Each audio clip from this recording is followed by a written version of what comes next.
நீங்கள் இப்போ தான் உங்கள் ட்ராயிங் ஜேர்னியை ஸ்டார்ட் பண்ண போகிறீங்க அப்படின்னா ரொம்ப நிறைய ப்ராடக்ட்லாம் தேவையில்லை. நச்சுன்னு 4 ப்ராடக்ட் போதும்.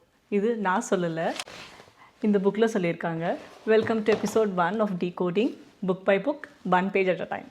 1 டூல்ஸ் அண்ட் மெட்டீரியல்ஸ் பார்க்கலாமா? Drawing paper, charcoal paper. எந்த பேப்பர் எடுத்துக்கிட்டிங்கனாலுமே அதில் கொஞ்சம் டெக்ஸ்சர் இருக்கும். எதுக்கு டெக்ஸ்சர் இருக்குது அப்படின்னா, அப்போ தான் எந்த மீடியம் யூஸ் பண்ணாலுமே, பீட் பென்சில் இல்லை பெயிண்ட், அக்ரிலிக், வாட்டர் கலர், எந்த கைண்ட் ஆஃப் மீடியமாக இருந்தாலும் அதை ஹோல்ட் பண்ணுறதுக்கு அந்த டெக்ஸ்சர் தான் ஹெல்ப் பண்ணும். சாஃப்ட் டெக்ஸ்சர் எடுக்கிறோமா இல்லை ஹார்டர் டெக்ஸ்சர் எடுக்கிறோமா, it depends on the medium and உங்களுக்கு எந்த மாதிரி டெக்ஸ்சரில் அந்த பெயிண்டிங் வேணும்னு நினைக்கிறீங்களோ அதை பொறுத்து நம்ம டிசைட் பண்ணிக்கலாம்.